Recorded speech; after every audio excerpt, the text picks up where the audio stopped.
There is a saying that power is like seawater. The more you drink, the thirstier you become. And the reason why I'm using that analogy is Bitboy crypto blew up just like all of our portfolios did with crypto. And I don't know if Ben had the right people around him to help him get into a position where you become more of a leader than a boss. Because some of the accusations that have gone on, I've got some information allegedly and that I will share, but those accusations of bullying, of choking, of throwing, of groping is not somebody that has their stuff together. Regardless if you... The basis of the whole legality of suing Ben Armstrong was based on his drug abuse and kind of being just a mean person. And he's openly gone on to say that, hey, it was diet pills and steroids. I've taken steroids before with my racing motocross. I don't think I changed at all, but if you ask my wife, she tells you that I was not the nicest person to be around, and that's just because of that main human male hormone, testosterone. Does a lot.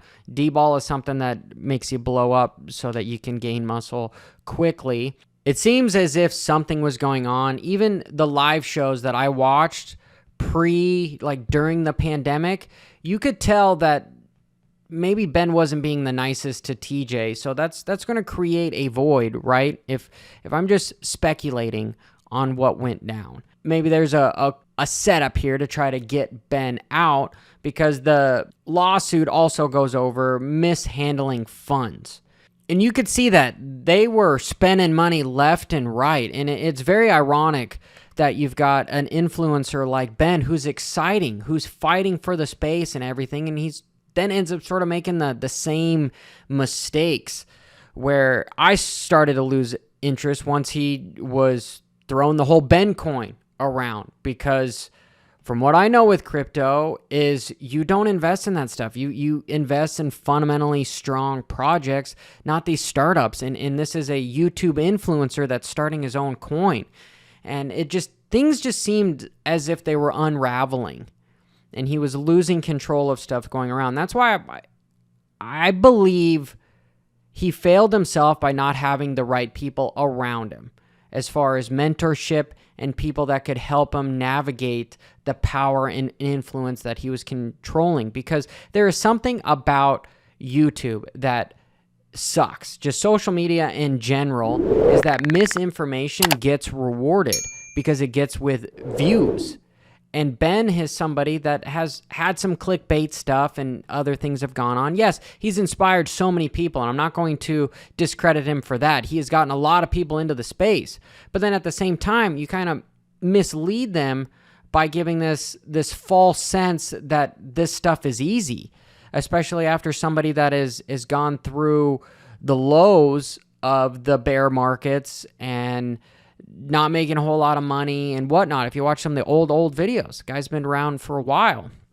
And from what I understand is you have TJ that gets injected into Ben's YouTube channel.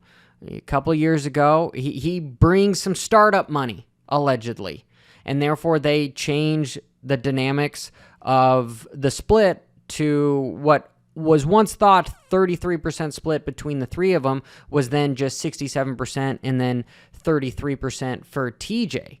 And they're right there. If Ben decides to outright countersue, which he has, you're saying you're kind of stealing the company from me. I'm the majority shareholder. Like, there needs to be a vote or something. And so maybe they're using this Ben coin and then, the diet pills and the steroids as, hey, this is going on, plus the affair. Like, that's personal stuff, which is unfortunate, but we see him still follow this individual on Twitter, which is interesting. I've heard crazy things of what's going on with there. I will try to not say anything on that, because the last thing we want to do is make these individuals feel worse than what they already do, because this is just total craziness in this space, which is a bummer. But I've heard rumors of, hey, once he gets everything back, he's firing everybody and na. And to me, that just doesn't feel as if somebody that is really sorry for something that they may have done, of any sort of misconduct or whatever. And for that, I'm a little bit leaning towards TJ. If some of the accusations are true, that this guy was verbally abusive, was physically abusive, and, was outright spending way too much money. I mean, there's rumors going around on the internet of him taking money and going playing poker and losing it all. And I believe where he's coming from is that, like, hey, this is his company. This is his money. He owns 2/3 of it. So this is all mine, right? But let's listen to what a lawyer has to say about this. We have an individual by Mario that was interviewing, he was doing a Twitter's live, and then you have this David Silverman who represents a lot of people, and he was talking. Anyway, let's get his insight on some of the thing. But, like, if those accusations are correct, where you're spending a whole lot of money, you're being not the nicest guy around the office, like, yeah, people are going to want you to get out. So with all this, there's an opportunity for healing and for both to come out on top. Like, I guess I will say that Discover Crypto, unfortunately, needs to find somebody else, because everyone watched Ben.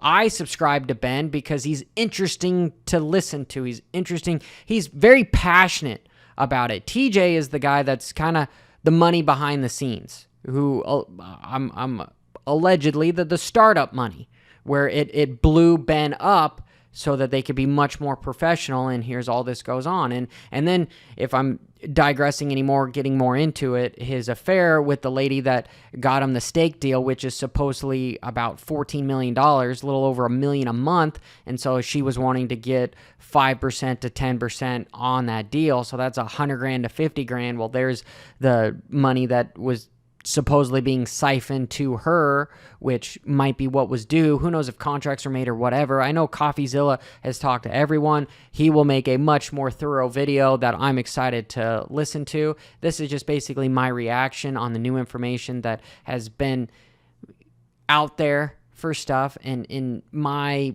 sort of bias on the things, where I feel sorry for Discover Crypto and TJ and those guys. Could they have gone around this a little bit differently? Because the dude still owes 67% of the company. However, if he's not healthy for it, it was going to go down to begin with. I think the expenditure from the channel was going negative really quick if it wasn't for the stake deal. And then now that stake is pulled out and taken their $14 million. Because what I know with deals like this is you can sign a contract and say, hey, I'm going to give you $50 million for the next 5 years. Well, what they're going to do is they're going to give you $1 million every month until that time, right? Small little analogy here. They're not just going to give it to you all up front, so they can back out at any time. And that's exactly what I believe Stake did, is they backed out here. And Ben, I believe, has all the following and the influence to do this differently the next time. If he doesn't get his company back, we'll really know if this humbled him or not, for him starting from scratch and doing things differently. But I'm also a little concerned, as if he does get everything back, is that just sort of a slap on the wrist that, hey, what you did, you got away with, so what's going to keep you from doing it again? You know what I mean? Like, it's just, it's a human conditioning, and we don't really know if the accusations are really correct until all this breaks down. But till then, I'm leaning a little bit towards both sides here. Like, I wish the best for Ben, but then I feel for Discover Crypto and TJ and everyone over there, because starting over without your lead guy, like, it's going to die. It seems as if it is going to go under regardless. It's just a matter of when, a death by 1,000 needles. And Ben has every opportunity to start over and do well. So it almost seems like a win-win scenario for Ben, unless he goes to jail for something with the whole Ben coin deal and everything. But anyway, let's listen to this little bit, and I will end it from there so that you guys can insert your comments, and I'll continue to covering the more information I know. What do you think of the process? Like, is that pretty common for someone that owns 60-something% of the company, 63% of the company, to lose access to everything without knowing this was going to happen?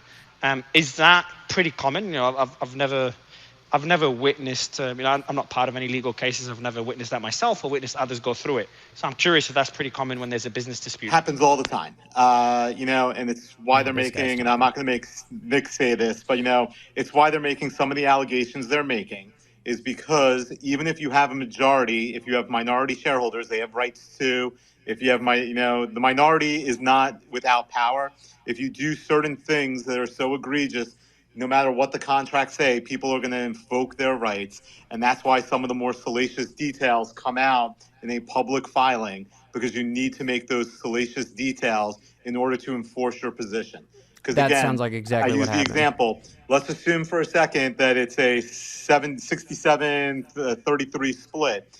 The money he was giving could have been his money, but those other people with the 33% still get their rights and have to enforce their rights. There are employees here. There are a lot of things. This is just a fight between a company. This is an intercompany squabble that will eventually be resolved. Dave, one more question. What are some of these claims? You said that's the reason they put in some of these claims. I'm not going to get Nick to say it. So generally speaking, what are some claims? Because I'm sure TJ seeked legal advice. What are the claims that you would need to be able to enforce what TJ and the team, what Bitboy did? And that's just completely remove access of Ben and try to remove him from the company and sue him for everything else that we mentioned. So again, my guess would be like the physical abuse, without talking about Bitboy, just in general. Yeah, I mean the number one. Look, we're going to throw aside the employee safety, because in this day and age, employee safety is number one.